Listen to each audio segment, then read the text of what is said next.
How would you start trying to rank a new e-com brand in the supplement space? What backlinks, et cetera, would you Hmm. start with? Yeah. So, luckily for you, we've answered this question many, many times, but I'll go ahead and give you a quick overview. And yeah, the good news also is that it's not really different for any kind of website, and unless you're local, then basically you're going to do citations, and that's really the only difference. Otherwise, link building is more or less the same.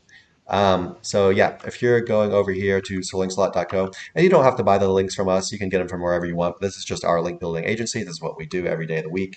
Um, yeah, so what you want to start with is what we call foundational link building, or some people we also call it pillow link building. You can use those words kind of interchangeably.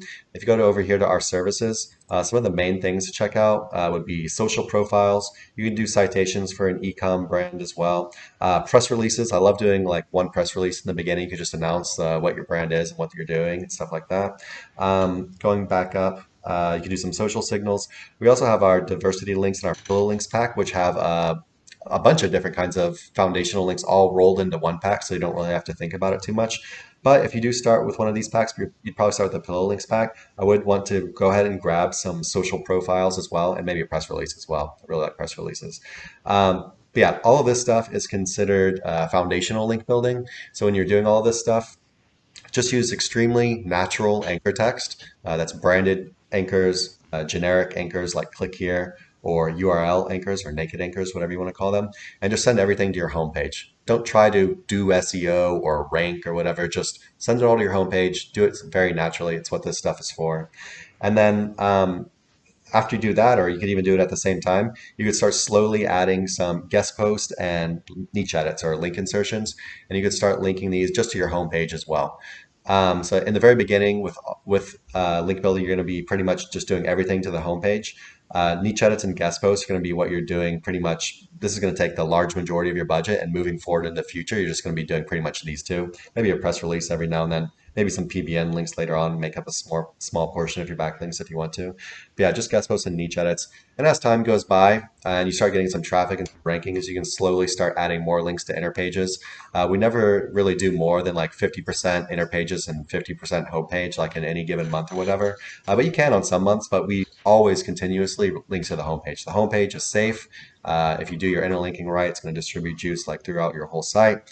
But yeah, it's just super safe. It's very natural, and you don't have to worry about sending too many links to an inner page and starting to look weird in Google's eyes, right?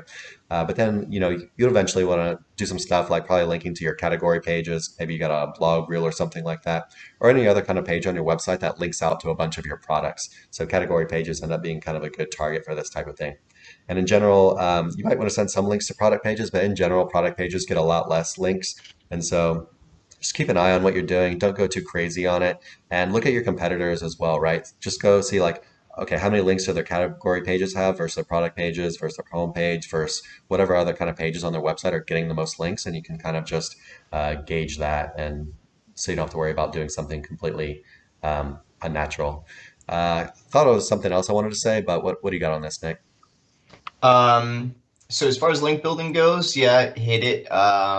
One thing that you could always add is a very niche relevant 301. You're going to be in a very competitive space, so any competitive edge you can get is going to help. We've got a lot of videos on how to successfully implement a 301.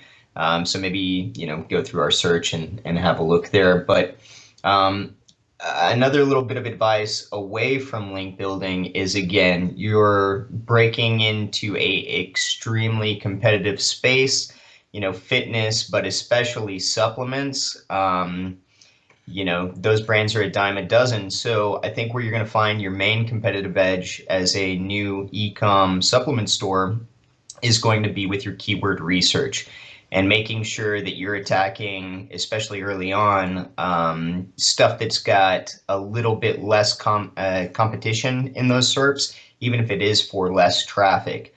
And especially if you can find some new supplement, or maybe you've got a new supplement that's kind of emerging in the market, try and be, first into those SERPs or early into those SERPs, and you'll have a competitive edge there as well. Right on. And one last thing, if you're not sure about link building, So yeah, like I was saying, you don't have to get links from us. You can get from anywhere. But we also have this thing called the Managed Link Building Program, which is our 100% done for you service. If you're unsure about link building, it might be better to let someone else just do it for you. And so basically, in Managed Link Building, what you do is you tell us what your monthly budget is, you tell us what your goals are, what you're trying to rank for, and we just do it all for you. So you don't have to worry about, oh, do I need this kind of link? Oh, do I need this anchor text? Blah, blah, blah. So a lot of people, link building is basically the easiest thing and it's the most common thing people just do completely wrong in the beginning and end up wasting a ton of money and doing something insanely unnatural, buying a bunch of low quality crap. And then once you've got that and that's your starting point for your website, it's just like good luck after. It's so hard to get it off the ground when you have a rough start like that. So yeah, if you're not sure about it, check out Managed Link Building, or yeah, put some time in and learn it, and just stay away from like Fiverr. Just don't do Fiverr. Try to go for quality rather than trying to hit like certain numbers. You're going to see your competitor is going to have, oh, he's got 1,000 referring domains, so I got to hit that 1,000 RD, and if I do like 200 or 300 RD a month, then I'm going to catch him, right? Don't try to do that. Mhm. Like try to stay as natural as possible, and it's going to end up paying off a lot better in the long haul. You're going to, avoid any kind of situations where you're just stagnating or just Google's not letting you rank for anything because you're coming off as extremely spammy and unnatural. And yeah, did much better for you. Anything else, Nick? Nope. Cool. Hey everyone, thanks for watching. Be sure to check the links below for more info on this topic, as well as other cool stuff like SEO case studies, our Facebook community, and our link building services. And like always, please like, comment, and subscribe if you enjoyed the video. Thanks, and happy ranking.